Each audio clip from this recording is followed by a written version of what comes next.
नमस्कार, state crime news में आपका स्वागत है। आपके हर गलियों की खबर हमारे साथ जुड़े रहें स्टेट क्राइम न्यूज के साथ। आइए आज की खबरों पर नजर डालते हैं।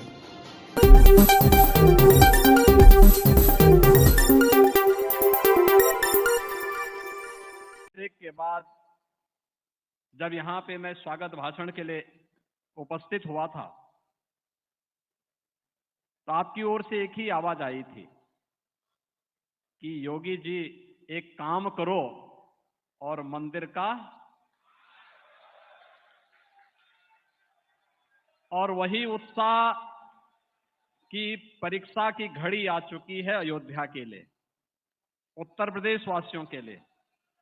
इसलिए आप सब मेरे साथ बोलेंगे, बोलिए सत्य सनातन धर्म की, सत्य सनातन धर्म की, सत्य सनातन हिंदू धर्म की, भारत माता की, भारत माता की, सरयू मैया की, सरयू मैया की, जय श्री राम, जय जय श्री राम। आज के इस दीपोत्सव कार्यक्रम में मर्यादा पुरुषोत्तम भगवान श्री राम के 14 वर्ष के वनवास के उपरांत की स्मृतियों को स्मरणीय बनाने के लिए और अयोध्या को उसका गौरव उपलब्ध करवाने के उद्देश्य से प्रारंभ राज्याभिषेक और दीपोत्सव कार्यक्रम के इस मुख्य समारोह में उपस्थित प्रदेश की माननीय राज्यपाल आदरणीय श्रीमती आनंदीबेन पटेल जी, प्रदेश सरकार में मेरे वरिष्ठ सहयोगी उप मुख्यमंत्री श्री ब्रजेश पाठक जी, श्री राम जन्मभूमि तीर्थ क्षेत्र ट्रस्ट के अध्यक्ष मणिराम दास छावनी के पूज्य महंत पूज्य नृत्य गोपाल दास जी महाराज, आज के इस समारोह में उपस्थित पूज्य संतजन जगत गुरु श्री सिद्धराचार्य जी महाराज, जगत गुरु श्री राघवाचार्य जी महाराज, जगत गुरु विद्याभास्कर स्वामी वासुदेवाचार्य जी महाराज, जगत गुरु पूज्य स्वामी विश्वेश प्रपन्नाचार्य जी महाराज, दिगंबर अखाड़ा के श्री महंत सुरेश दास जी महाराज, पूर्व सांसद वशिष्ठ भवन अयोध्या के श्री महंत डॉक्टर रामविलास वेदांती जी महाराज, श्री महंत धर्मदास जी महाराज, श्री महंत अवधेश दास जी महाराज, श्री महंत स्वामी मैथिली शरण जी महाराज, पूज्य संतजन, प्रदेश सरकार में मेरे सहयोगी मंत्रीगण, प्रदेश के वरिष्ठ मंत्री श्री सूर्य प्रताप शाही जी, पर्यटन और संस्कृति मंत्री श्री जयवीर सिंह जी, प्रदेश के सूक्ष्म लघु मध्यम उद्यम विभाग के मंत्री श्री राकेश सचान जी, अयोध्या के माननीय सांसद श्री लल्लू सिंह जी, महापौर श्री महंत गिरीशपति त्रिपाठी जी, जिला पंचायत अध्यक्ष श्रीमती रौली सिंह जी, मान्य विधायकगण, विश्व हिंदू परिषद से यहां पर उपस्थित श्री दिनेश जी, विभिन्न सामाजिक सांस्कृतिक संगठनों के प्रतिनिधिगण,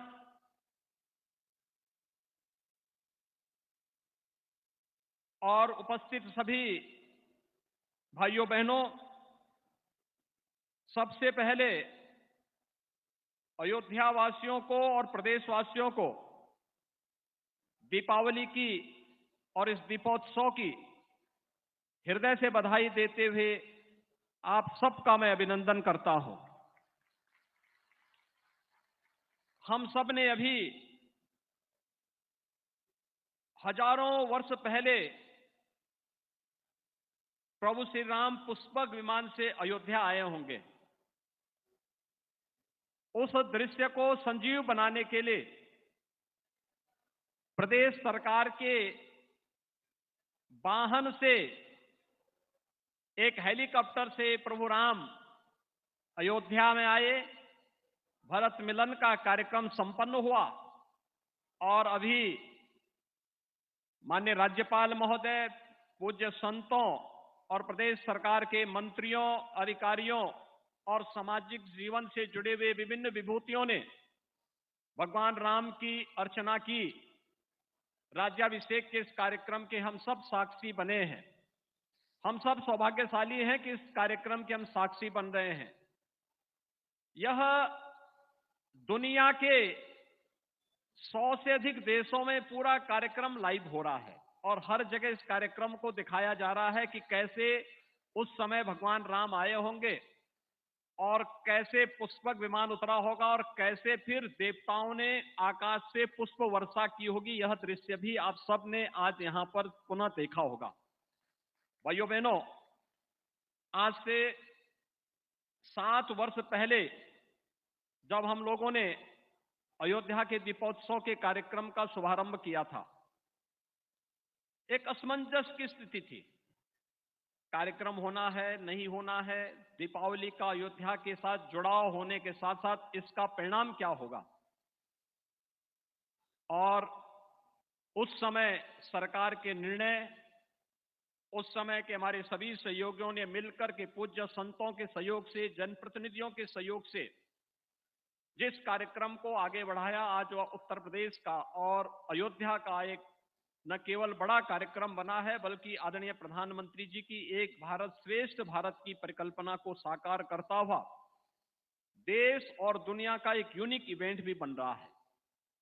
गत वर्ष हमारा सौभाग्य है, आदरणीय प्रधानमंत्री जी स्वयं इस कार्यक्रम के साक्षी बने। उनका मार्गदर्शन, उनका आशीर्वाद यहां आकर के मिला और आज उन्हीं के आशीर्वाद और उनके मार्गदर्शन और नेतृत्व में 500 वर्षों के इंतजार को दूर करते हुए अयोध्या में प्रभु राम के राम जन्मभूमि पर भव्य मंदिर के कार्यक्रम को भी हम सब अपनी आंखों से बनते हुए देख रहे हैं और जनवरी माह के इंतजार में सभी संत, सभी भक्त, सभी श्रद्धालुजन उस इंतजार के लिए अपने आप को तैयार किए हुए हैं। इस दौरान हमने नई अयोध्या को बनते हुए भी देखा है। यानी आज के दिन पर केंद्र और राज्य सरकार का मिलाकर के 178 परियोजनाओं पर 30,500 करोड़ रुपए की धनराशि अयोध्या के विकास के लिए खर्च हो रहा है। याद करिए, 30,500 करोड़ रुपए अयोध्या के विकास को, और यह तो सरकार का पैसा, केंद्र और राज्य सरकार का पैसा है। भाइयों बहनों, निजी क्षेत्र में भी बड़ा निवेश यहां होने जा रहा है। कुल मिलाकर के आप देखेंगे तो जब तक रामलला अपने स्वयं के भव्य मंदिर में विराजमान होंगे, तब तक भाइयों बहनों अयोध्या धाम में लगभग 50,000 करोड़ रुपए की परियोजनाएं यहां पे मूर्त रूप लेती हुई दिखाई देंगी। 50,000 करोड़ का मतलब लाखों लोगों के लिए रोजगार के सृजन की व्यवस्था भी। अयोध्या ऐसे ही हर व्यक्ति इसके प्रति आकर्षित नहीं हो रहा है। भगवान ने स्वयं ही कहा कि अवधपुरी सम प्रिय नहीं सोऊ, यह प्रसंग जानहि को। यानी अयोध्या से अधिक प्रिय मेरे लिए और कोई नहीं।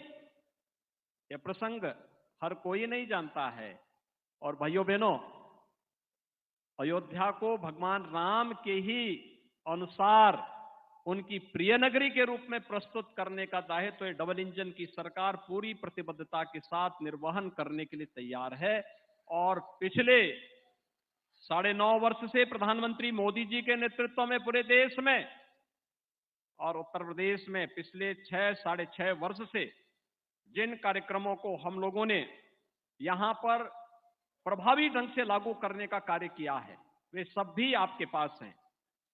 भाइयों बहनों, जिस अयोध्या के बारे में भगवान ने स्वयं कहा हो, जन्मभूमि मम पुरी सुहावनी, उत्तर दिशिबह सरजू पावनी, यानी जिस अयोध्या धाम की महिमा को प्रभु अपने श्रीमुख से गा रहे हो, उस अयोध्या धाम के लिए कुछ भी योगदान दे देना, ये जन्म और जीवन दोनों को धन्य करने जैसा होगा।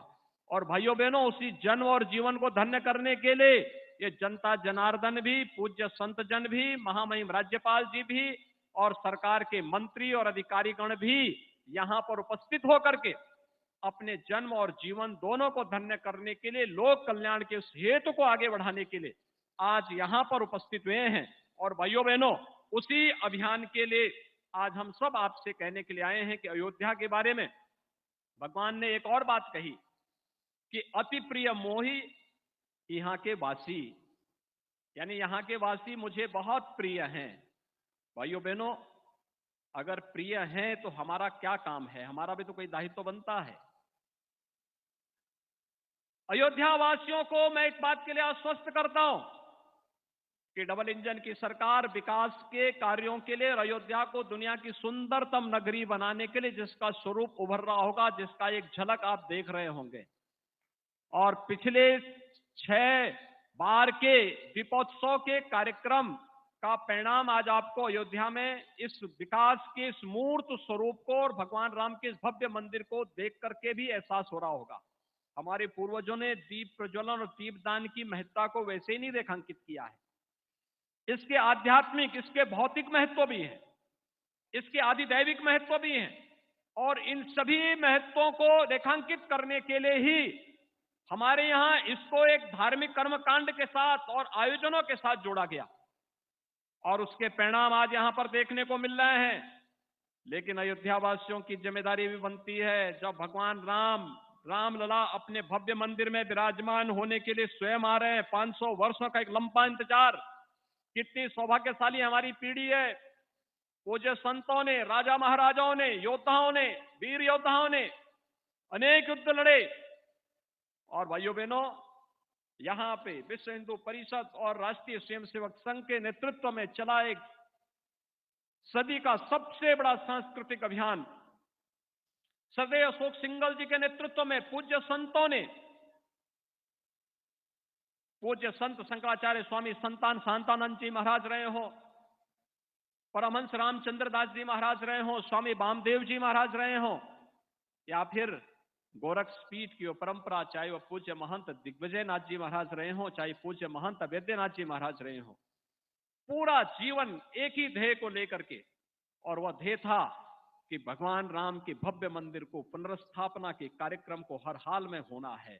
और आज जो साकार हो रहा है, तो साकार होने के लिए अयोध्या वासियों को, जिस अयोध्या वासियों के बारे में भगवान ने स्वयं कहा अति प्रिय मोही यहां के वासी, तो उस अयोध्या वासियों की जिम्मेदारी भी बनती है कि भगवान जब आपको सबसे प्रिय मानते हैं, तो जब भगवान आ रहे हो, तो जैसे दीपावली का कार्यक्रम अयोध्या वासियों ने पूरी दुनिया के सामने दीपोत्सव के रूप में प्रस्तुत कर दिया है, ऐसे ही भगवान राम के 22 जनवरी के अपने मंदिर में विराजमान करने के लिए जब प्रधानमंत्री जी आएंगे, तो अयोध्या वासियों को स्वागत की तैयारी, उसी प्रकार की तैयारी के लिए अपने आप को तैयार रखना होगा। आप सब तैयार हैं?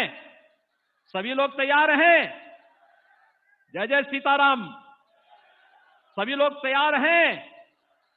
भाइयों बहनों, भगवान राम का याद रखना, भगवान राम का, रामलला का भव्य मंदिर का निर्माण होना और रामलला का अपने भव्य मंदिर में विराजमान होना, ये राम राज्य की आधारशिला को पुष्ट करना है, मजबूत करना है, जिसे प्रधानमंत्री जी ने पिछले 9.5 वर्ष के अंदर भारत के अंदर स्थापित किया है।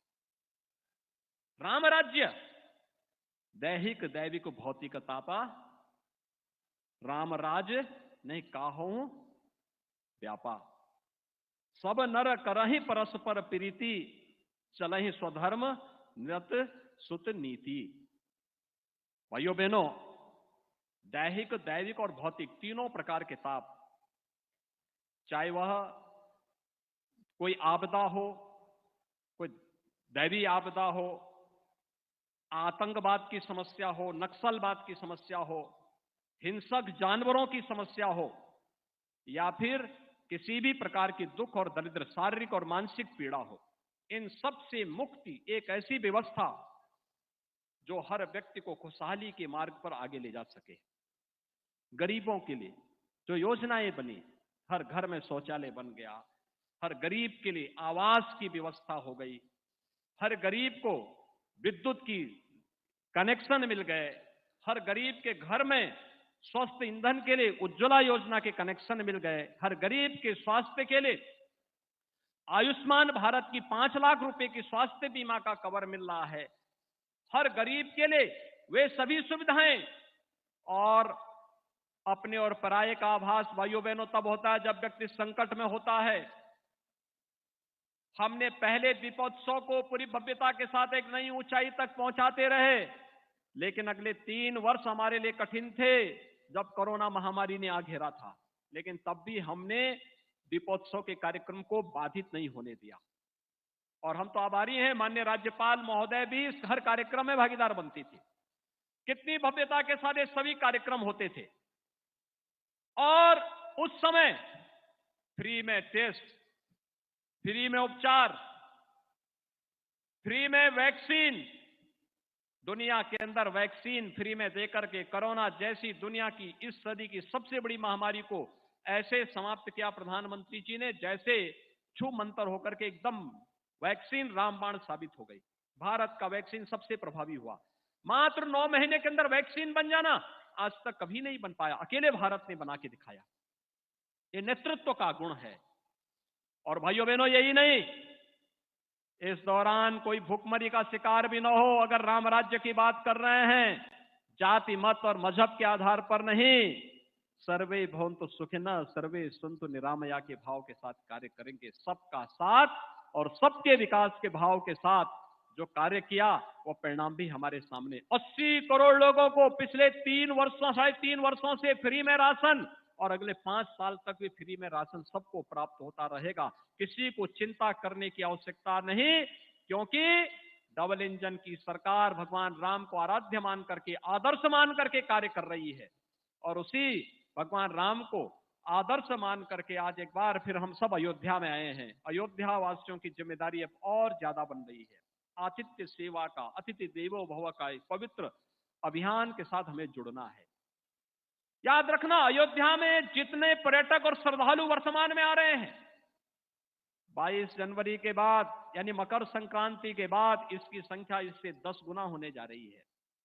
और मैं तो आभारी हूं यहाँ के सभी पूज्य संतों का, यहाँ के जनप्रतिनिधियों का, यहाँ के व्यापारियों का, यहाँ के नागरिकों का, समाज से जुड़े हुए अलग अलग तबके का, जिन्होंने विकास के मार्ग में कोई बाधा नहीं आने दी, कोई बैरियर नहीं आने दिया। कोई भी कहा कि नहीं अयोध्या उपेक्षित थी, अब अयोध्या उपेक्षित नहीं होगी। रामलला आ रहे हैं, रामलला के आने के पहले अयोध्या भव्य बन जानी चाहिए, दुनिया की सबसे सुंदरतम नगरी बन के रूप में आ जानी चाहिए। और भाइयों बहनों, इसी का परिणाम है कि 30,500 करोड़ रुपए से अधिक की परियोजनाएं एक साथ अयोध्या में उतरती हुई दिखाई दे रही हैं। इस अवसर पर मैं एक बार फिर से पूरे प्रदेशवासियों को दीपावली की शुभकामनाएं देता हूं, बधाई देता हूं। दीपोत्सव को हम अपने स्वयं के आनंद के लिए तो लें, अपने पारिवारिक आनंद के साथ साथ अगर हम समाज को भी उसके साथ जोड़ लें, दीपोत्सव का आयोजन ही समाज के हर तबके को जोड़ने का आयोजन है। और भगवान ने यही तो किया था। अयोध्या से गए, निषाद राज को गले लगा लिया, जंगल में गए, चित्रकूट में गए, ऋषि मुनियों के आश्रमों में जाकर के उन्हें अभय होने के लिए एक संकल्प लेकर के बढ़े। और एक ही संकल्प था, निस्सरहीन करहु मही भुज उठाए प्रण कीन। और भाइयों बहनों, राक्षस विहीन कर दिया इस धरती को। बड़े बड़े राक्षस थे, उनके पास बड़ी बड़ी टीमें थी, बड़े बड़े उनके पास सेनाएं थी, सब स्वाहा हो गए। और भाइयों बहनों, जंगल में उन्होंने माता सबरी के भी जूठे बेर खाए, वनवासियों को, गिरवासियों को गले से लगाया। जामवंत भी, हनुमान भी, अंगद भी, सुग्रीव भी उनके मित्र बने। महर्षि अगस्त का भी आशीर्वाद लिया, सेतुबंध का निर्माण भी किया और अयोध्या आगमन पर राम राज्य की आधारशिला की नींव को रख करके दुनिया की सबसे आदर्श व्यवस्था के रूप में किसी एक व्यवस्था को दुनिया आज भी मानती है, वह राम राज्य की व्यवस्था को मानती है। और राम राज्य की इसी आधारशिला, आधार भूमि को देखने के लिए भाइयों बहनों, उत्तर प्रदेश में अयोध्या में आज 54 देशों के एम्बेसडर्स और राजनयिक आ रहे हैं। कुछ ही देर में उनका आगमन होने जा रहा है। वे दीपोत्सव के साक्षी बनेंगे, सरयू आरती के साक्षी बनेंगे और अयोध्या की इस भव्यता का अवलोकन अपनी आंखों से करेंगे। और सचमुच अयोध्या वासियों का अभिनंदन भी इस अवसर पर करने का सौभाग्य हम सबको प्राप्त होगा। और इसीलिए 22 जनवरी के इस महोत्सव के लिए हम सब तैयार, अभी से तैयारी शुरू करें। यह हम सब का अपना आयोजन बने। अयोध्या वासियों का, संतों का, हर व्यक्ति पूरे प्राणपण के साथ जुड़ करके श्री राम जन्मभूमि तीर्थ क्षेत्र ट्रस्ट के साथ मिलकर के, सरकार के साथ मिलकर के अगर इस कार्यक्रम के साथ हम जुड़ेंगे, भाइयों बहनों, हमारी अयोध्या दुनिया की सुंदरतम नगरी के रूप में स्थापित होगी। और इस विश्वास के साथ मैं आप सबको एक बार फिर से अपनी मंगल कामना देता हूं, दीपावली की हृदय से बधाई देता हूं, अपनी शुभकामनाएं देता हूं। और मुझे विश्वास है कि हम सब मिलकर के प्रभु श्री राम के भावनाओं के अनुरूप, उनके आदर्शों के अनुरूप अयोध्या को और उत्तर प्रदेश को बनाने के इस लक्ष्य की दिशा में अग्रसर होंगे। मैं एक बार फिर से आज के इस कार्यक्रम में महामहिम राज्यपाल जी का, पूज्य संतों का, आगत सभी अतिथियों का और दुनिया के 54 से अधिक देशों से आ रहे सभी राजनयिकों का हृदय से स्वागत और अभिनंदन करते हुए अपनी वाणी को यहीं पे विराम देता हूं। जय जय सीताराम, जय जय श्री राम। बहुत बहुत धन्यवाद माननीय मुख्यमंत्री महोदय। और आज एक हिंदी के राष्ट्रीय समाचार पत्र में माननीय मुख्यमंत्री का एक लेख छपा था और उस लेख में माननीय मुख्यमंत्री ने स्वयं लिखा था कि अयोध्या बदल रही है। और माननीय मुख्यमंत्री महोदय के उस लेख में उन्होंने लिखा कि ये सांस्कृतिक अयोध्या है, आयुष्मान अयोध्या है, सक्षम और आधुनिक अयोध्या है, सुरम्य, स्वच्छ और भावनात्मक, नव्य, भव्य और दिव्य अयोध्या है। ऐसी अयोध्या में आज भक्ति और शक्ति के इस ऐतिहासिक दीपोत्सव में अब मैं अत्यंत आदर के साथ उत्तर प्रदेश की माननीय राज्यपाल श्रीमती आनंदीबेन पटेल जी को उनके आशीर्वचन के लिए आमंत्रित करता हूं। जोरदार तालियों के साथ स्वागत करें उत्तर प्रदेश की माननीय राज्यपाल श्रीमती आनंदीबेन पटेल जी का।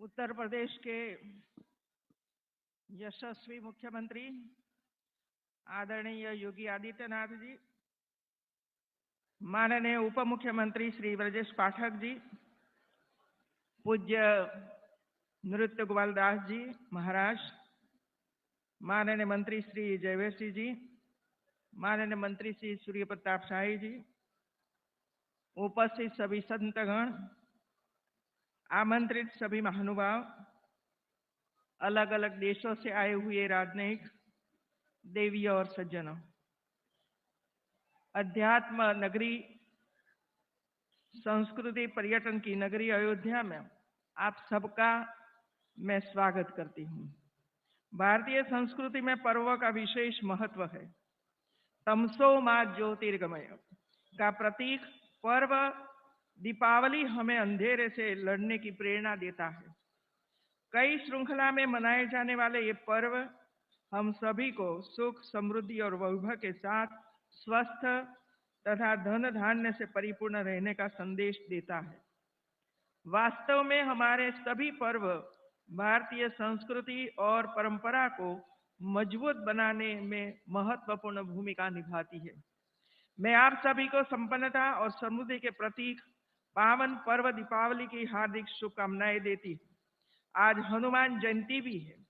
मैं आप सभी को हनुमान जयंती की भी हार्दिक बधाई देती हूँ। अयोध्या पावन धरा पर स्थित भगवान श्री राम के एकनिष्ठ भक्त बजरंग बली का विशाल मंदिर हनुमान गढ़ी युगों युगों से राम भक्तों की आस्था का केंद्र स्थल रहा है। शायद ही ऐसा कोई राम भक्त होगा जो अयोध्या आकर वहां के दर्शन न करे। इसके साथ ही मैं प्रदेश के यशस्वी मुख्यमंत्री योगी आदित्यनाथ जी की प्रशंसा करती हूं कि उनके प्रयासों से लगातार यह 7वां कार्यक्रम आयोजित हो रहा है। यह दिव्य दीप उत्सव कार्यक्रम भगवान श्री राम की नगरी अयोध्या को सारे विश्व में पुनः प्रतिष्ठित कर रहा है। भगवान राम की जन्मस्थली अयोध्या का इतिहास पूरा, यहाँ के कण कण में राम विराजमान है। अयोध्या के संबंध में प्रभु श्री राम ने स्वयं ही कहा है, अवधपुरी राम प्रिय नहीं सोऊं, यह प्रसंग जाने को अवधपुरी मम पुरी सुहावन, उत्तर दिशि स्वर्ग व पावन। राम और रामायण भारतीय सांस्कृतिक और सामाजिक जीवन मूल्य के वाहक है। हर घर में रामायण होती है। उसका पाठ नैतिक कर्म में भी शामिल है।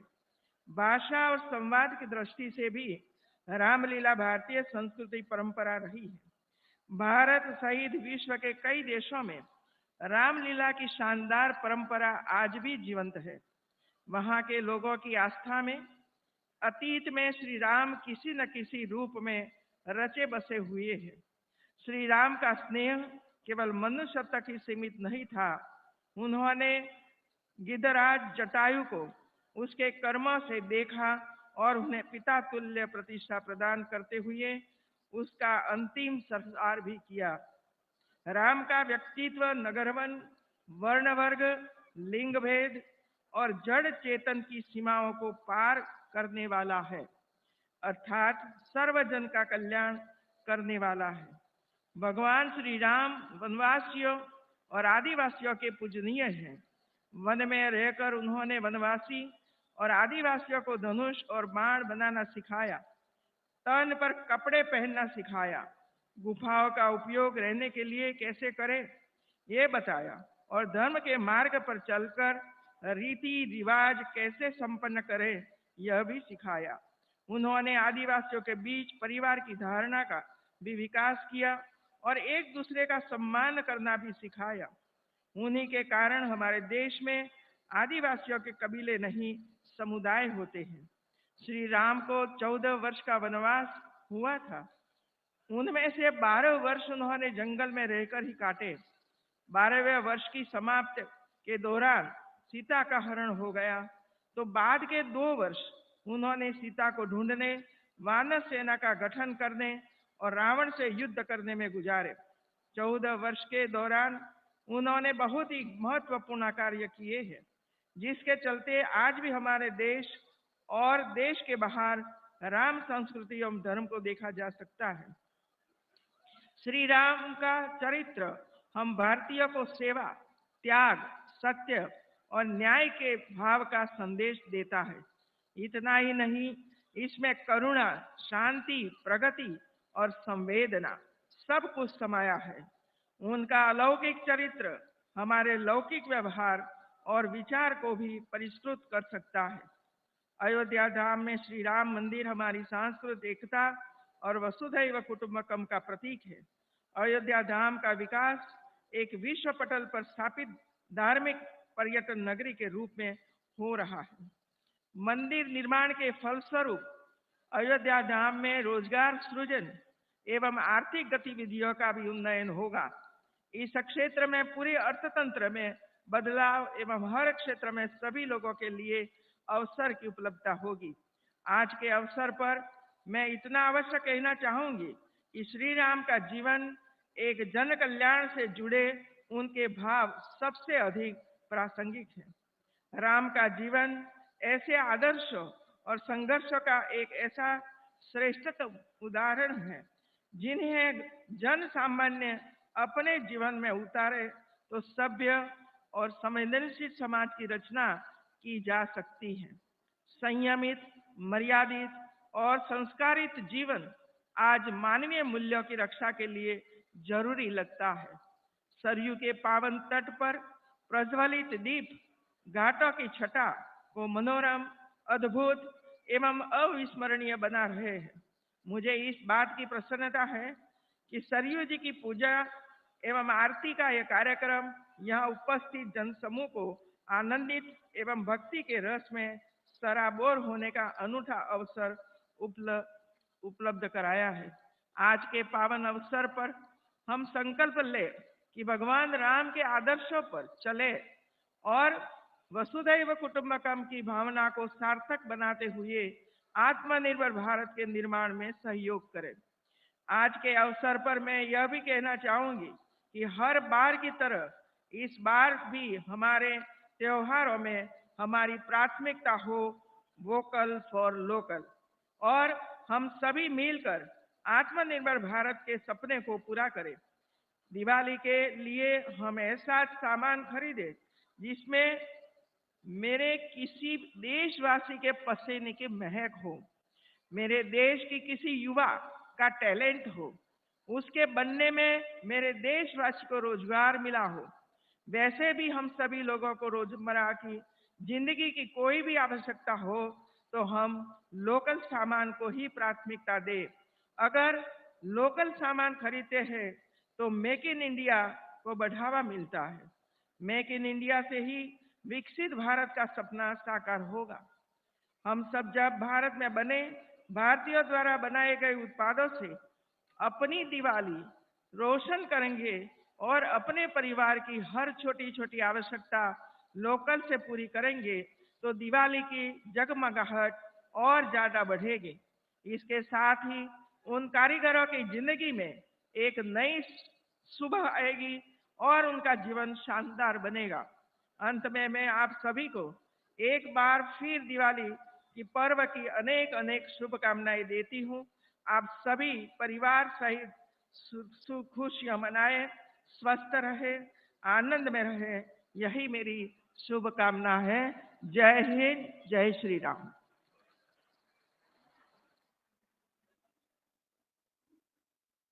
बहुत बहुत धन्यवाद माननीय राज्यपाल महोदया। और प्रथम चरण आज के दीपोत्सव का यहीं पर संपन्न हो रहा है। आप सभी पीछे अपने स्थान पर बैठे रहें। हमारे जो सम्मानित साधु संत हैं वो अपने बाईं ओर से स्थित गेट नंबर 1 से प्रस्थान करेंगे। आपके लिए बाहर वाहन प्रतीक्षा में हैं और दीपोत्सव में सरयू के घाट पर भगवान के श्री चरणों में संतों के बैठने की विशेष व्यवस्था है। बाईं ओर गेट है। सभी आदरणीय साधु संत उससे प्रस्थान करेंगे और अब इससे थोड़ी देर में सरयू माता की आरती होगी वैदिक मंत्रोच्चार के साथ।